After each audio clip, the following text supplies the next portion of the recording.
Magandang umaga po sa ating lahat. Isa pa nga pong malakas na palakpak para sa ating Panginoon. Hallelujah. Ngayong umaga po kahit wala pong supply ng kuryente, hindi po yun yung nakahadlang at makakahadlang sa atin para tayo po ay hindi makapagpuri sa atin pong Panginoon. Sa umaga pong ito ay patuloy po nating talakayin yung atin pong pinag-aaralan nung nakaraang linggo, ang faith in action. Ang atin pong teksto ay matatagpuan sa aklat ng Mark chapter 2 verses 1 up to 12. Nung linggo ay tinalakay po natin yung tatlong klaseng pananampalataya na meron po sila. Ito yung tinatawag nating compassionate faith. Yung pananampalataya nila ay sinamahan ng pagmamahal. Pangalawa, persistent faith, na bagamat napakarami pong tao, pero ang mga magkakaibigang ito ay hindi po sila sumuko, hindi po sila nagpatinag, kundi sila po ay talagang nagporsigido na madala ang isang paralitiko sa Panginoong Hesus upang ito po ay makaranas ng kapangyarihan ng ating Panginoon at mapagaling sa kanya pong karamdaman. Pangatlo, creative faith, na ang Diyos nung nilikha niyang tao, binigyan niya tayo ng ating mga iba't ibang kakayahan, iba't ibang kaalaman, iba't ibang talento. Kaya itong mga apat na magkakaibigan ito, gumawa po sila ng way, gumawa po sila ng pamamaraan upang madala nila itong paralitiko sa ating Panginoong Hesus. At yung creative faith na yan, kapag meron po tayo, ito po yung gumagawa ng paraan, nakakagawa tayo ng paraan para tayo po ay makalapit sa Panginoon or para matugunan yung ating pangangailangan, para hindi tayo magkulang sa ating mga pangangailangan sa pang-araw-araw. Binigyan tayo ng Panginoon ng iba't ibang angking talino, iba't ibang angking galing, iba't ibang mga talento, iba't ibang kakayahan na yun ay pwede nating magamit. Hindi lamang na nananatili tayo sa ating pananampalataya, kundi yung mga ipinagkaloob sa atin ng Panginoon, maaari po natin yung gamitin para sa kapurihan ng ating Panginoon. Pang-apat po na ating tatalakayin na makikita kung anong klaseng pananampalataya meron ang apat na magkakaibigan ito kasama yung isang paralitiko. Ito yung tinatawag nating courageous faith.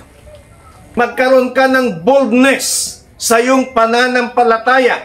Kung titingnan po natin ito, ipinakita po ni Dr. Mark sa verse 4 ng atin pong teksto na ang apat na lalaking magkakaibigan ito ay binutas nila yung bubong ng bahay kung saan nila inakyat upang madala yung isang paralitiko sa ating Panginoon. Hindi lang basta-basta butas yung kanila pong ginawa, kundi napakalaking butas yung ginawa po nila sa bubong.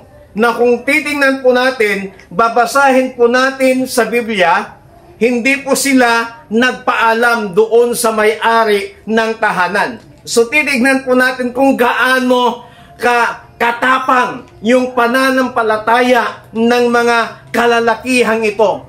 Na bagamat wala na hong mga pamamaraan, bagamat nakita nila na ang dami hong tao sa loob at labas ng bahay, hindi naman nila pwedeng sabihin na, excuse me, makikiraan po kami, dadalhin po namin itong paralitiko sa paanan ni Jesus. Kasi at that time, hindi lamang yung paralitiko na yon ang may karamdaman, hindi lamang sila ang karapat-dapat na pakalapit sa ating Panginoon.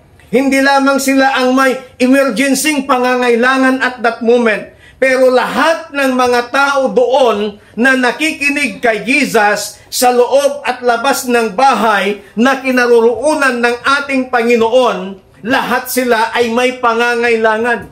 Kaya nga po sila lumalapit kay Jesus, kaya nga po sila nakikinig sa pangangaral ni Jesus dahil meron po silang pangangailangan. Hindi lamang yung paralitiko ang may pangangailangan sa ating Panginoon. So makikita po natin dito na hindi pinahalagahan nung apat na magkakaibigan yung value ng rope o yung bubong na kanilang binutas, kundi mas binigyan nila ng pagpapahalaga yung tao na nangangailangan ng kagalingan. Sapagkat naisip nila na pagkatapos nilang gawing butasin yung bubong, madala lamang nila yung paralitiko sa paanan ni Jesus. Maaari naman nilang palitan yun. Maaari naman nilang ipaayos yun. Basta ang kanila lamang pong nasa isipan noon ay madala itong paralitiko sa ating Panginoong Jesus. Courage to stand up. Kinakailangang magkaroon tayo ng tapang na tumayo. Na kahit ikaw na lamang ang naiwang naniniwala, kahit ikaw na lamang ang naiwang nagtitiwala sa Panginoon, mga kasamahan mo, mga kaibigan mo, iniwan ko na, pero ikaw lamang ang natitira, magkaroon kang tapang na tumayo, magkaroon ka ng tapang na tayuan yung pananampalataya mo, magkaroon ka ng tapang na magpatuloy na maglingkod sa ating Panginoon. Paninindigan mo ba o hindi yung pananampalataya mo? Kinakailangan tayo po bilang isang mananampalataya, may paniniwala tayo, may pananampalataya tayo sa Diyos. Kinakailangan matuto nating panindigan yung ating pananampalataya, anumang mangyari, anumang sitwasyon ang maranasan natin sa ating mga buhay, panindigan po natin ang ating pananampalataya. Huwag po basta natin isusuko, huwag po na basta-basta natin iuurong, huwag na basta-basta po natin ipagpapalit ang ating pananampalataya sa Panginoon sa mga material na bagay na iniaalok ng mundong ito. Matatandaan po ba natin yung tatlong magkakaibigan na sina Shadrach, Meshach at Abednego? Ang tatlong ito ay may paniniwala, pananampalataya sa Panginoon. Dumating yung time na ang mga kasamahan nila doon sa loob ng Babylonia ay naiinggit sa tatlong magkakaibigan ito. Bakit? Yung pabor ng hari laging nararanasan ni Shadrach, Meshach at Abednego. Ano bang meron itong tatlong magkakaibigang ito? Bagamat sila'y bihag doon sa loob ng Babylonia, pero andon yung favor ng hari, andon yung favor ng Panginoon na nararanasan nila, at yun ang nakikita ng mga tao sa loob ng Babylonia. Kaya nagsimula silang nagkaroon ng inggit. Kaya gusto ng mga taong ito na mawala itong sina Shadrach, Meshach at Abednego. Kaya lumapit sila doon sa hari na humingi sila ng isang batas. Kailangang magbaba ng isang panukala o isang batas ang isang hari, yung kanilang hari, na pagtunog ng kampana, lahat ng tao sa loob ng Babylonia ay magpapatira pa doon sa Diyos-Diyusan na ipapagawa ng hari ni King Darius, kung hindi pa ako nagkakamali. Sa makatuwid, gumawa po ng malaking rebulto itong haring ito at pinirmahan niya yung kautusan at ipinakalat sa loob at labas ng Babylonia. Kaya tuwang-tuwa itong mga taong naiinggit kina Shadrach, Meshach at Abednego. Kaya nung malaman nung tatlong magkakaibigang ito na napirmahan na ng hari at nagbaba na ng hari ng ganong kautosan, at ang pinakamabigat po rito, ang hindi susunod sa kautosan ay itatapon doon sa pugon. Kaya nung malaman ng mga taong ito na naiinggit ina Shadrach at Meshach at Abednego, tuwang-tuwa sila marahil sinasabi ng mga taong ito, katapusan mo na ngayon. Ginawa nila ang lahat ng pamamaraan para pabagsakin itong tatlong magkakaibigang ito na sina Shadrach, Meshach at Abednego. Nung nabasa at nalaman ng tatlong magkakaibigang ito ang batas na yon, alam niyo ho, ang ginawa ng tatlong ito, ni hindi sila natakot. Pinatupad na yung batas na yon, pinatunog yung kampana, at lahat ng mga tao na nasa loob ng kanilang mga tahanan sa loob ng Babylonia, nagsilabas. At sila po ay nagpatira pa, lumuhod sa rebultong ipinagawa ng hari. Pero ito pong tatlong magkakaibigang ito, sila po ay nakatayo lamang. Nanindigan sila sa kanilang pananampalataya sa Panginoon, na kahit anumang maging kapalit, kahit anumang maging kaparusahan sa kanila, sa paninindigan nila sa kanilang pananampalataya, still, hindi sila natakot. Kaya, lahat ng tao nagpapatira pa, itong tatlong ito nakatayo lamang at pinapanood yung kanila pong ginagawa.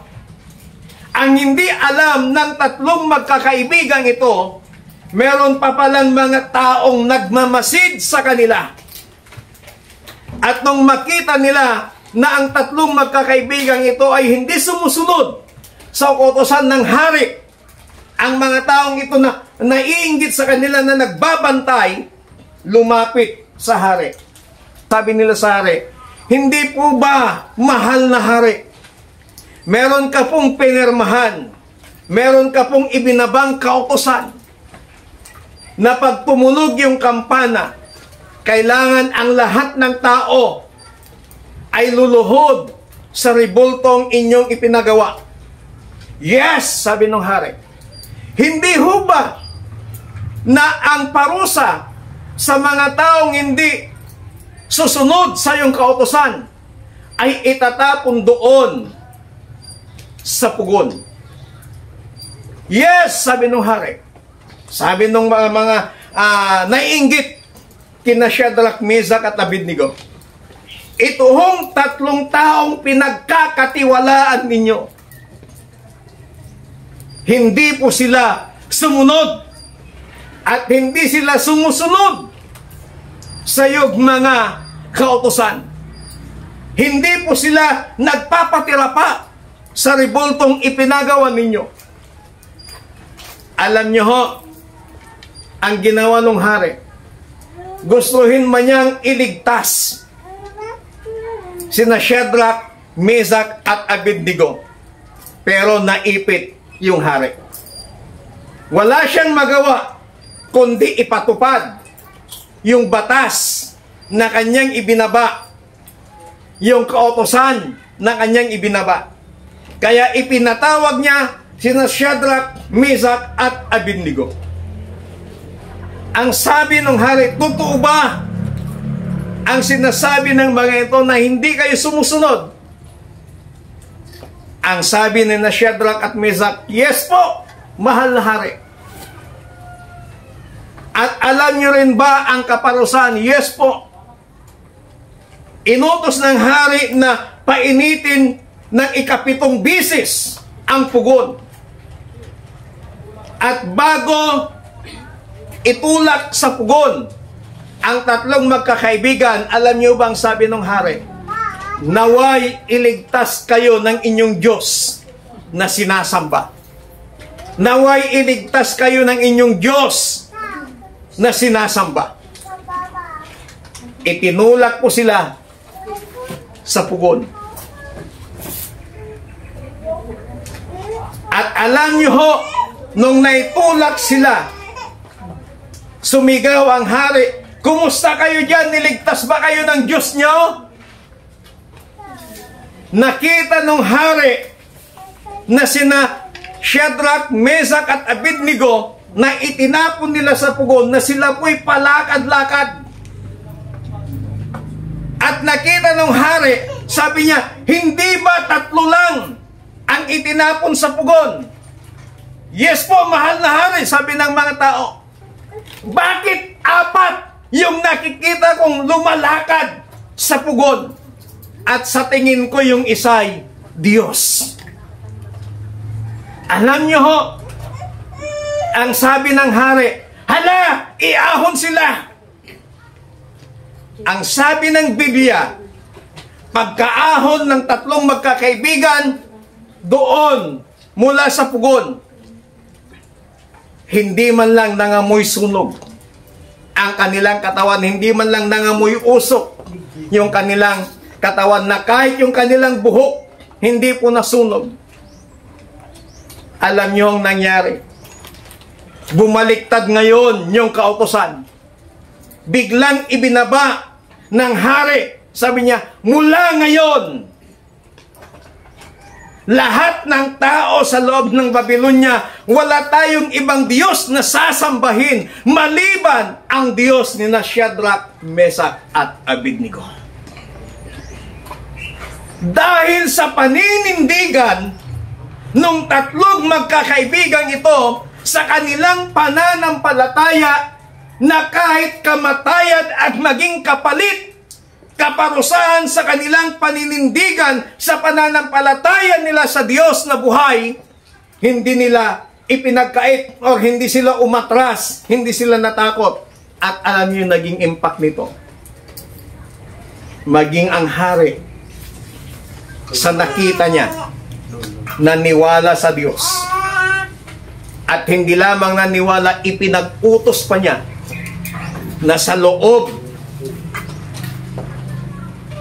ng Babylonia, walang ibang Diyos na sasambahin kundi ang Diyos ni Shadrach, Meshach at Abednego. Kapatid, sa umagang ito, kung maninindigan ka lang sa pananampalataya mo, ang Diyos gagawa ng milagro sa buhay mo. At makikita ng mga tao, makikita ng pamilya mo, makikita ng kamag-anak mo, kaibigan mo, yung kadakilaan ng Diyos sa buhay mo na pinaninindigan mong pinaniniwalaan, pinaninindigan mong sinasamba, pinaninindigan mong pinupuri. Then, kahit hindi ka magsalita, sila din mismo ang magdidesisyon na susunod sa Diyos na yung sinasamba, dahil nakita nila yung katapatan, nakita nila yung kapangyarihan ng Diyos sa buhay mo. Amen. Palakpakan natin ang Panginoon. Kaya wag po nating ipagpapalit yung ating pananampalataya sa anumang halaga na material o pera dito sa ibabaw ng lupa. Ang pananampalataya mong yan, kapag pinanindigan mo, siya ang magbibigay sa iyo ng milagro sa buhay mo. Courage to declare God's greatness. Magkaroon ka ng tapang na magdeklara ng kabutihan ng ating Panginoon. Huwag kang mahiya na ideklara yung kabutihan ng Panginoon. Yung mga pagtayo-tayo natin dito sa harap na nagpapatotoo, yun po ay pagdideklara ng kabutihan ng ating Panginoon. Dahil kayo mismo ang nakaranas ng kabutihan ng Panginoon, kayo mismo ang nakaranas ng kadakilaan ng Panginoon, Kaya ka tumatayo sa harap ng pulpitong ito, sa harap ng kongregasyon, upang ideklara mo, ipakita mo ngayon sa bawat isa yung kadakilaan ng Diyos sa buhay mo na iyong naranasan.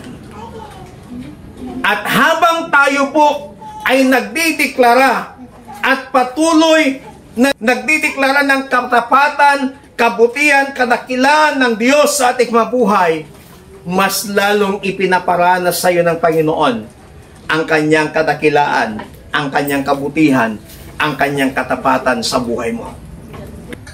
Courage to share God's love. Magkaroon tayo ng tapang na magbahagi o ibahagi yung pag-ibig ng ating Panginoon. Huwag kang mahiya, huwag kang matakot na ibahagi yung pag-ibig ng Diyos.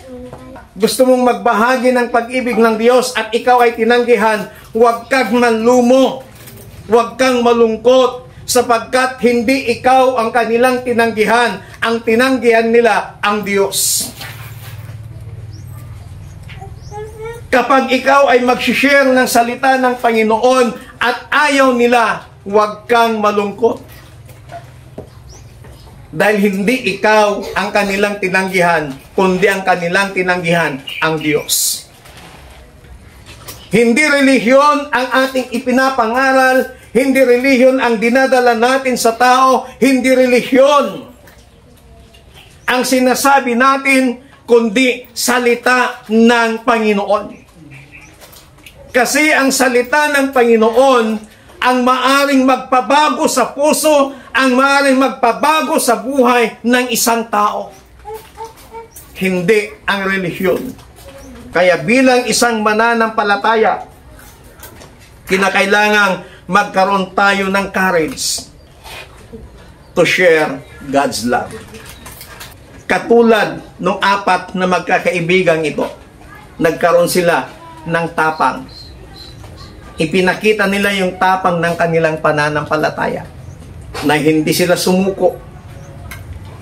Hindi nila sinukuan na mailapit sa Diyos yung isang taong paralitiko. Ang 5 na klase ng pananampalataya na meron sila, sacrificial faith.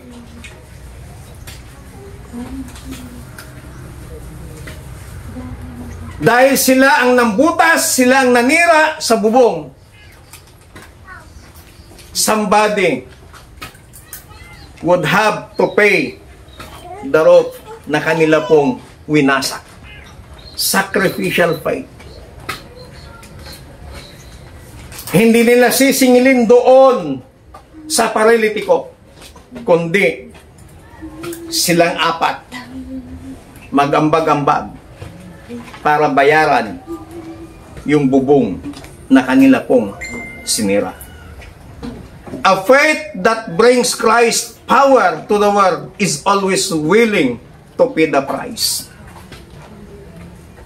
Ang pananampalatayang ito ang magdadala ng kapangyarihan ng ating Panginoong Hesus. Faith in Jesus leads to sacrifice. Sacrificial faith. Yung willing kang magsakripisyo para sa Panginoon. Yung lakas mo, ibinibigay mo para sa gawain ng Panginoon. Hindi lamang lakas, even your financial, ibinibigay mo para sa gawain ng Panginoon. Na kahit minsan yun na lamang yung natitira para sa iyo, pero dahil mahal mo ang Panginoon at mahal mo yung gawain ng Panginoon, nagbibigay ka para sa gawain ng Panginoon. Sacrificial faith. Yun yung nakita ni Jesus sa kanila. Kaya nung nakita ni Jesus yung sacrificial faith ng apat na magkakaibigang ito, then pinagaling niya yung lalaking paralitiko. Pang-anim at ang panghuli, ito yung tinatawag nating unified faith. may pagkakaisang pananampalataya. Now, hindi na lamang yung apat ang makikita natin dito. Ikalima na yung paralitiko. Yung apat na magkakaibigan, nagkaisa yung kanilang pananampalataya, at maging yung paralitiko, nagkaroon din ng pananampalataya, nakipag-isa yung kanyang pananampalataya. Kung papansinin po natin yung binanggit ng verse 5, tingnan po natin yung sinabi dito that Jesus saw their faith. Nakita ni Jesus ang kanilang pananampalataya. Hindi niya sinabing nakita ni Jesus ang pananampalataya ng apat na lalaki. Hindi niya sinabing nakita ni Jesus ang pananampalataya ng taong paralitiko. But the Bible says, Jesus saw their faith, plural. Nakita ni Jesus yung kanilang pananampalataya. Yung pananampalataya ng 5 taong ito nagkaisa. Kaya ang nangyari, yung ini-expect nila na kagalingan, naranasan ng lalaking paralitikong ito. They combined their faith. Pinagsama-sama nila yung kanilang pananampalataya. Na kahit ako meron akong pananampalataya, ikaw meron, yung isa nagdududa, useless. Ang gusto ng Panginoon, magkaroon tayo ng unified faith, iisang pananampalataya. Pagkaisahin natin yung ating pananampalataya. Malaki man ang pananampalataya mo, malit man yung pananampalataya mo, kapag pinagkaisa po natin yon, magiging malaki yon. Kapag nakita ng Panginoong Hesus na nagkakaisa ang ating pananampalataya, like these 5 men, ano pong nangyari? God forgive the sin of that man, at hindi lamang niya pinatawad, kundi pinagaling niya mula sa kanyang pagiging paralitiko. Anong sinabi ni Jesus? Bumangon ka na dyan, tumayo ka na dyan, at dalhin mo na ang iyong higaan. Kung titignan po natin, babasahin nating maigi ang sinasabi ng Biblia, parang nagdahilan lang yung lalaking may paralitiko. Why? Sabi ng Bible, tumayo nga yung lalaki at binuhat ang kanyang higaan. Paralitiko. Pero because of their unified faith, mula sa apat na magkakaibigan at mula sa paralitikong ito, nagsama-sama, nagkaisa yung kanilang pananampalataya. Yun yung nakita ng Diyos. Kaya walang dahilan, walang naging sagabal para makagawa ng milagro ang ating Panginoon. Mga kapatid, kumusta po ang ating pananampalataya? Yung pananampalataya ba natin sa Panginoon ay nagpo-produce ng gawa? Ang sabi ng Book of James, faith without work is dead. Ang pananampalatayang walang gawa ay patay. Kaya dapat, pag meron tayong pananampalataya, nawa, ipakita natin sa pamamagitan ng ating gawa. At kapag yun ang nakita sa atin ng ating Panginoong Hesus, then walang makakahadlang at walang makakasagabal para hindi siya makagawa ng milagro sa buhay ng bawat isa po sa atin. Tayo nga pong lahat ay tumayo.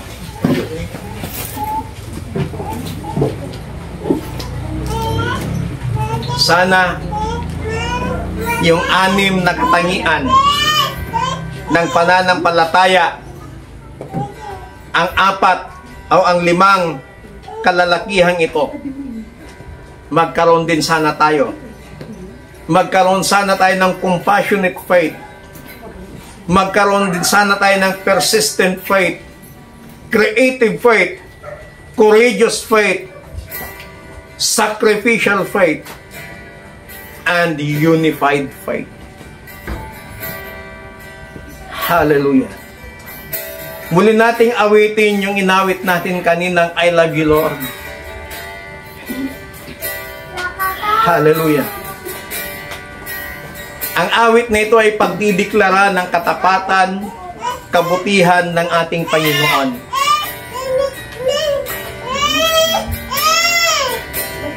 Hallelujah.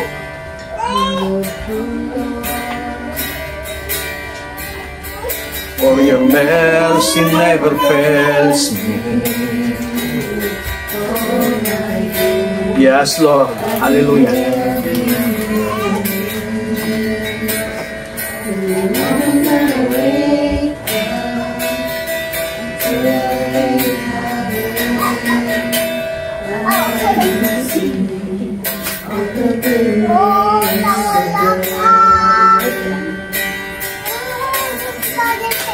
And all my life you have been faithful.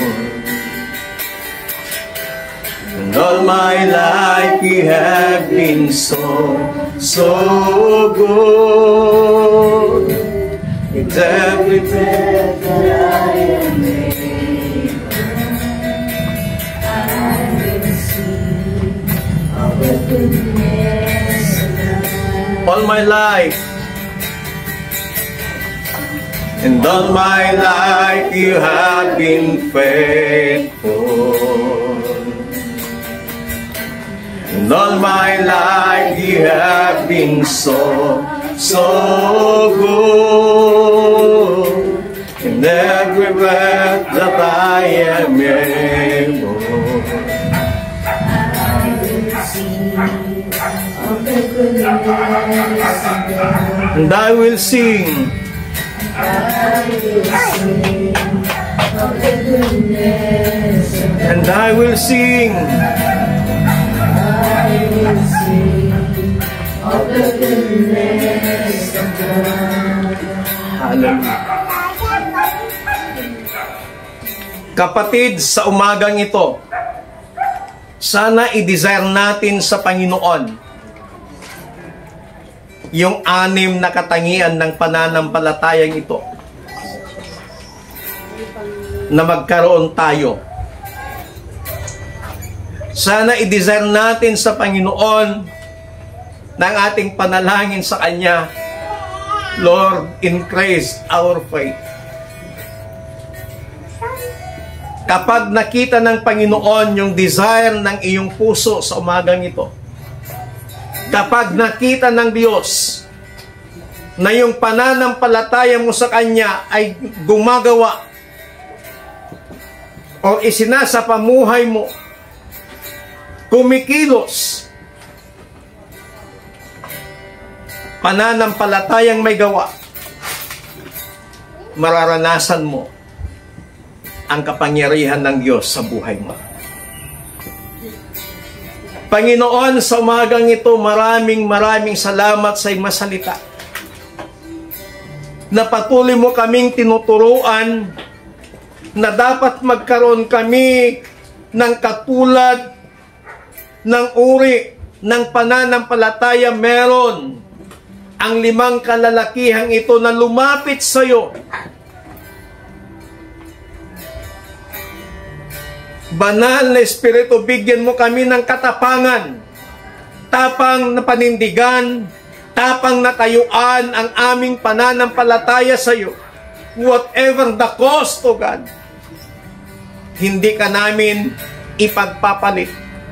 Hindi namin isusuko, hindi namin iaatras ang aming paniniwala at pananampalataya sa iyo, Panginoon. Anumang mangyari, anumang sitwasyon, anumang pagsubok ang maranasan ng bawat isa sa amin. mananatili kaming tapat sa aming paniniwala at mananampalataya at pagsunod sa inyo. Panginoong Hesus, sa umagang ito, patuloy mo kaming samahan. Patuloy ka pong maghari sa aming mga puso. And precious Holy Spirit, patuloy ka naming inanyayahan. Patuloy ka na magbigay ng sapat na kalakasan sa aming pisikal at lalong higit ang espiritual na kalagayan po namin, Panginoon. Tulungan po ninyo kami. Salamat sa iyong masalita. Salamat po ng marami. In Jesus Christ, mighty name we pray. Everybody says, Amen. Palakpakan natin muli ang Panginoon. Hallelujah.